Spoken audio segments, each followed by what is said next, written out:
Sair na frente é uma ideia, é um modelo que o Flamengo tem, é a origem do Flamengo e que nós temos, enquanto comissão técnica também, ter a bola e procurar ser criativo. Mas sabendo que tem etapas também que tu tem que, em relação ao adversário, ser consistente. Que foi o caso hoje, foi o caso de sair na frente nos jogos todos. Mas que saber que um ponto de equilíbrio de equipe, numa equipe que ela está em reformulação. Às vezes a gente não se dá conta, às vezes a gente não percebe. Ela está se reorganizando, ela está se reajustando. E ele é significativo, sim. Boa noite, Tite. Boa noite, Kleber. Aqui Sidão Marina, Litoral News. Tite, eu lembro que lá em Porto Alegre, depois da derrota para o Grêmio, eu te perguntei sobre o Eric Pulgar, que não jogaria contra o Santos. Hoje o Pulgar jogou, foi bem, o Flamengo não sofreu gols. Como você avalia o desempenho do Pulgar dentro de campo, a importância dele para o Flamengo, para nesse processo de reconstrução da equipe, o Flamengo continuar ganhando os seus resultados? Te pergunto também em relação ao próximo jogo contra o Palmeiras, se vocês acreditam que é uma decisão para o Flamengo, ainda numa briga pelo título do campeonato, ou se vai brigar pela Copa Libertadores da América? Eu entendo a valorização de vocês individualmente. E também é um objetivo de cada atleta ter a sua valorização individual. Porém, eu devo dizer hoje que o grupo todo, nós estávamos com quantos garotos no banco? 5 garotos no banco, com a possibilidade de entrada. Claro que a utilização daqui a pouco de 9, como tem a necessidade do Luiz, de dobrar um jogador de velocidade do lado, mesmo não executando a sua função, o Ayrton. Então, a importância é quando a gente colocou de todos os atletas. E eu entendo, e serve aqui a minha coletiva, entrevista coletiva, que eu entendo que todos os que não estão jogando é duro, é difícil. É difícil para eles e é difícil para a família deles também. Mas saber que o futebol ele tem uma relação de conjunto, que daqui a pouco a necessidade ela vai te conduzir a tu ter um Rodrigo Caio trabalhando como primeiro meio-campista porque o jogo te pede. Tu vai ter a necessidade do Ayrton, porque estava com um processo clínico, de dobrar um lado. E aí tu vê um Arrascaeta que saiu do jogo, e se vocês olharem, o primeiro que sai vibrando no segundo gol é ele. Quando tu pega pequenos detalhes, tu começa a ver aquilo que a equipe vai trabalhando enquanto equipe, e que ele ficou contente, ele saiu do jogo, mas ficou contente com o segundo gol. Sobre o Palmeiras. Kleber, me ajuda. A gente veio com a ideia específica do jogo de hoje, a gente não saiu ainda do jogo de hoje, não conversamos ainda sobre o Palmeiras, vamos conversar amanhã sobre o Palmeiras, então hoje a gente não tem resposta para te dar nesse aspecto. O Fortaleza está vivo ainda dentro da gente, é interessante falar nesse jogo, importante também valorizar o grupo, como a gente colocou aqui, o Tite colocou, no 5º jogo o Felipe estreou com a gente, o Felipe Luiz não tinha entrado ainda, é um jogador importante da grandeza dele, né? Então é isso para nós é o que mais interessa no momento, falar do jogo do Fortaleza. Tite, boa noite. É aqui. Tite, passados 5 jogos, né, você no comando do Flamengo, e você fala muito sobre isso, assim, o Flamengo é uma equipe em reconstrução. Imagino que para você é muito difícil ver uma equipe ainda estar se reconstruindo nessa altura do campeonato, já no final de uma temporada. Queria que você falasse pra gente quais foram e quais são as maiores dificuldades que você está encontrando no Flamengo nesse momento, já que o Flamengo, nesse momento, está no G6 do campeonato, está disputando uma pré-Libertadores e tem toda uma questão de uma pressão da torcida para se classificar já na fase de grupo. Queria que você falasse as maiores dificuldades que você está enfrentando. Equilíbrio da equipe. tu agredir, ter um número de finalizações e ao mesmo tempo ser consistente, criativo, né? Essas fases, o César fala muito bem, o Matheus fala bem, tem algumas fases que elas são do jogo que elas são inquestionáveis. Eu acho que nós temos um grande primeiro tempo. É muito difícil jogar contra o Fortaleza. O reconhecimento ao Vojvoda, o grande trabalho que ele vem executando. É uma equipe que joga sem pensar. Quando tu tem todos os links estabelecidos, tu tá trabalhando aqui, mas eu sabia que a bola ia chegar no fundo. O volume que ela emprega, o ritmo que ela emprega, ela vai inchando a perna do adversário para que tu tenha a condição de, nos 20 minutos finais, ser mais efetivo. É muito difícil. Pela qualidade do trabalho do Vojvoda, pela qualidade da equipe, pelo trabalho do Fortaleza, né? Também nesse processo inconstante, a gente tem que entender o futebol também. A gente mudou a metodologia de trabalho. É o terceiro técnico no ano. Mudou-se as ideias. Tentou se ajustar por maior, mudou o condicionamento físico, a forma física. O atleta não é uma máquina que faz assim, ó, assim ele vai fazer. Ele tem todo um lado importante para poder absorver. O que eu estou enaltecendo aqui, que é essa capacidade deles compreenderem, e hoje eu falei antes da palestra. Gente, nós ganhamos os 2 primeiros jogos. Vai brigar pelo título. A gente perdeu os outros 2 últimos jogos. Aqui, ó. Nada serve. Não é assim. Não pode ser assim. Não pode ser assim. Senão a gente não constrói nada. A gente tem que ter discernimento e acreditar num processo de evolução, que é o que nós estamos buscando. Boa noite, Tite. Boa noite, Kleber. Gabriel Orfo, canal Paparazzo Rubro Negro. Tite, nesses seus primeiros jogos pelo Flamengo, você utilizou o Rodrigo Caio 2 vezes, ele que não ganhou muitas oportunidades nem com o Sampaoli nem com o Vitor Pereira. Nas 2 vezes que ele jogou com o senhor, ele atuou como volante. Queria saber como você enxerga esse jogador que só tem contrato válido até o fim desse ano. E se você puder também responder uma outra pergunta, ainda falando do jogo do Palmeiras que o amigo ele falou, o Flamengo tem alguns desfalques contra o Fortaleza. Queria saber, óbvio que o ideal seria o Tanuri para falar isso, mas se você pode atualizar sobre esses desfalques por lesão. Tem o caso do Gabi, tem o caso do Wesley e até do próprio Ayrton Lucas, que jogou hoje, mas que não estava 100%. Obrigado. Nós queremos contar com todo mundo. Nós queremos contar com todo mundo e, inclusive, os atletas tiveram uma busca, sabe, nessa reta final da gente estar totalmente voltado, porque o objetivo é classificação direta para a Libertadores. É o objetivo da direção do clube que passou para mim quando nós fomos, é o objetivo nosso. Mas pode, mas... Tá, mas vamos partir da verdade, né? Vamos partir de... Claro que sonhos todos nós temos, mas também risco nós temos de não classificar para a Libertadores.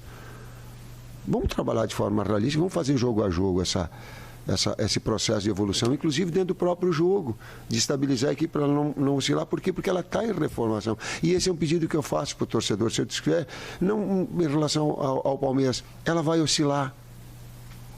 Torcedor, tudo que a gente quer é dividir a alegria com o torcedor do Flamengo. Tudo que nos proporciona é dividir essa alegria.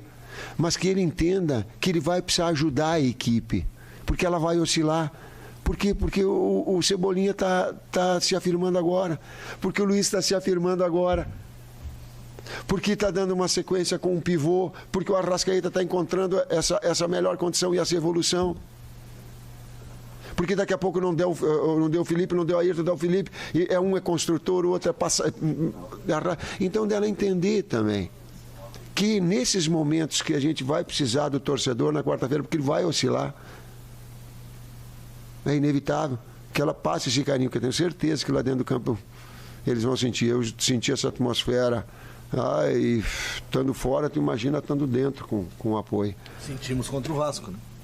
Sentimos contra o Vasco no Clássico e, como o Tite colocou, esperamos o nosso torcedor em peso quarta-feira para esse jogo importante. Torcedor em peso na quarta-feira para esse jogo importante. Boa noite, Tite. Aqui, Mário Kempis, do blog do Kempis. Bom revê-lo. Queria que você pudesse falar, o primeiro tempo você disse que o time foi bem, isso tem a ver também com o bom trabalho, o bom futebol que o Everton jogou hoje. E o segundo tempo, você não gostou? O que foi que houve? as diferentes etapas que o jogo tem. Tu não vai ser dominar. Dominar, o que eu considero dominar? Ficar com a bola e criar oportunidades. Nós tivemos 60 e poucos % no primeiro tempo. E criamos oportunidades. Mas é inevitável. E aqueles 40% que o adversário tem, o que faz? O que nós vamos fazer? Vamos organizar, vamos defender. Alto, médio ou baixo. E a equipe, ela acelerou muito, tal qual o Fortaleza, ela acelerou no primeiro tempo. Porque a gente queria, bate lá, bate cá. Porque também é característica. Por isso da colocação do Luiz, um jogador de velocidade, do Everton do outro lado. E que bom ver esses atletas já um pouco mais, vamos dizer assim, um pouco mais natural com a camisa pesada do Flamengo. É muito pesada, gente. Um técnico que tem 62 anos e tem todo um lastro, ela pesa, a responsabilidade pesa. Às vezes tu pega um garoto, tu pega um jovem com uma expectativa alta e tu tem que dar um tempo para que essas situações elas possam acontecer de maturidade. Tite, boa noite. Fernanda Alves, da Rede Muito Torcida Amiga. Você falou desse encontro do Cebolinha e desde a seleção que a gente já notava que você tinha muito essa intimidade de perceber o futebol que ele tem. Como é que você observou já a atuação dele, principalmente porque para ele foi um jogo em casa, digamos assim, já que ele é natural aqui do Ceará? Quem conhece bem o Cebolinha é o Kleber e o Matheus. Foram eles que indicaram. O Cebolinha, como o Tite falou, da naturalidade, a gente já vem usando ele nesses jogos todos, né? O segundo jogo que ele sai jogando, com boas atuações, né? Um jogador importante, passou com a gente pela seleção, né? Com uma boa Copa América em 2019. Um jogador que precisa de um carinho, precisa de um aconchego, e ele está tendo esse momento, acho que um grande momento com a gente, desde que a gente chegou, um grande momento, tem feito muito bons treinos, né? E quando a gente precisou de substituição ao Bruno, ele entrou muito bem e hoje, mais uma vez, fez um grande primeiro tempo e aguentou aí até uns 30 e pouco segundo tempo com qualidade, puxando contra-ataque, quase fez o gol dele, que ele queria muito fazer um gol aqui em Fortaleza. Tite, boa noite. Lucas Uchoa. Tite, muito se fala, o jogador quando está fora do Brasil, que ele tem um período de adaptação ou readaptação. Você passou um longo período na seleção brasileira. O treinador também sente isso no trabalho dele? Esse período de adaptação? Readaptação? Isso. Sim. E o Bruno e a direção, o Marcos, sabiam disso. Mas sim, a comissão técnica, sim. Porque antes era um bunker de 2 jogos que explodia. Agora é um vulcão a cada 3 dias.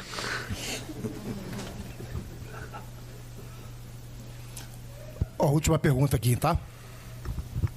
Tite, Kleber, boa noite. Regis Melo, da Rádio Pitaguari. Queria saber de vocês, o jogo estava muito difícil na segunda etapa, né? E vocês colocaram Everton Ribeiro e Ayrton Lucas. Não foi isso? E qual o objetivo de vocês, tático, naquele momento? Foi mais reforçar a defesa ou vocês esperavam que o segundo gol pudesse sair também por aquele lado, né? O segundo gol também. Equilíbrio, tu dá uma consistência, porque ele começou a jogar com os dois na última linha, pelo lado, mas tu dá o contra-ataque central. Quando tu arrasta, tu tem esses jogadores que possam fazer essa função, tu tem a articulação e a chegada na frente, porque também para jogar e buscar o gol de empate, ele também expunha espaços. É inevitável, na vida tu não ganha tudo. Marcou na frente e deu espaço atrás. No espaço atrás com o Luiz por dentro para puxar a velocidade para o Ayrton arrastar, a qualidade do Everton, ela também proporcionava esse ponto de equilíbrio. Dá consistência sem abrir mão de atacar. Vou fazer só uma última aqui que o nosso amigo... Tite, boa noite. Parabéns pela vitória. César. Kleber, perdão. Mauro Santana, do canal Mauro Santana.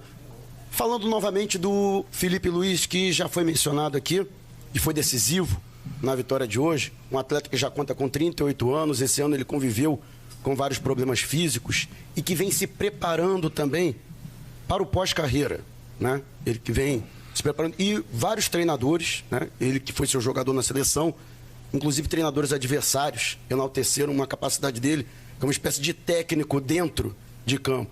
Ele consegue ler a partida e orientar os seus companheiros. Como é que você encara a importância desse jogador e como você pretende aproveitá-lo talvez até sobre a possibilidade, quem sabe no futuro, ser um colega seu, Kleber, aí na comissão técnica.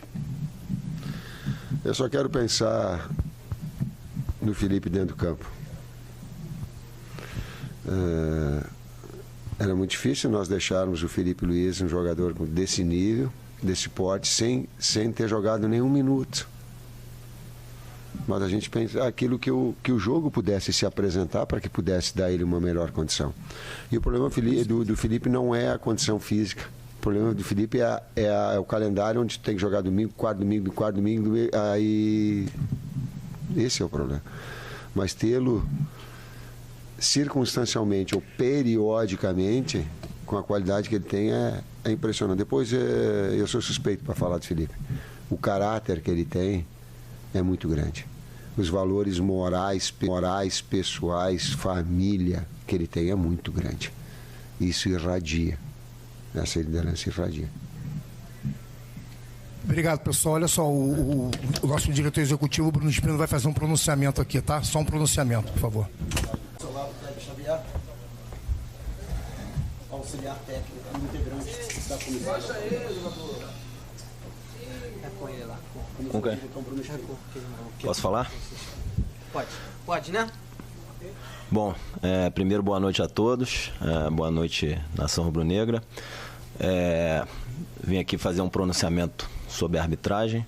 Primeiramente, deixar claro que a gente alinhou com o treinador que esses temas sobre a arbitragem, a direção que vai sempre se colocar.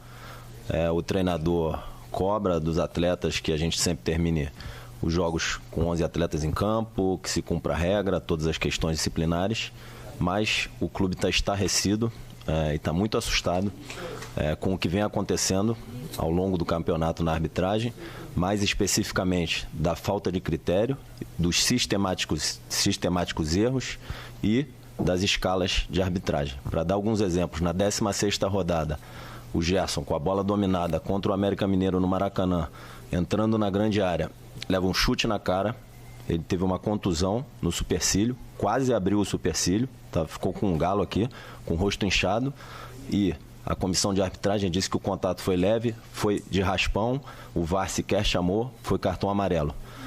No lance agora contra o Santos, a arbitragem tenebrosa, o Bruno Henrique levou um cartão amarelo por entrada temerária. Entrada temerária pressupõe contato físico, sequer houve contato físico do Bruno. O Bruno foi jogar, foi competir, um atleta leal, foi atrás da bola para competir e levou um cartão amarelo, foi impedido de jogar. Depois no relatório foi colocado que foi entrada temerária quando sequer teve contato físico. Ontem, na rodada de ontem à noite, você tem uma cotovelada com o braço acima do ombro, o VAR sequer chamou, podia decidir o jogo num campeonato que está sendo decidido nos mínimos detalhes, vaga de Libertadores, e tirar o jogador da rodada na quarta-feira. A gente ficou sem o Gerson hoje, sem o Bruno por 2 rodadas, por erros de arbitragem, e hoje teve um pênalti numa bola chutada pelo Pedro, mas parece que o VAR não estava funcionando nessa hora do chute da bola do Pedro. Então a gente fica assustado, inclusive, de um árbitro cometer um erro desse, como cometeu no lance do Bruno, que ele coloca no relatório entrada temerária, quando sequer houve contato, e ser escalado na rodada seguinte. Então a gente está muito assustado com os erros que vêm acontecendo da arbitragem, e a gente espera que medidas sejam tomadas para que a qualidade da arbitragem melhore, que esses erros não aconteçam mais e que o campeonato seja decidido dentro do campo e não fora. Obrigado, gente.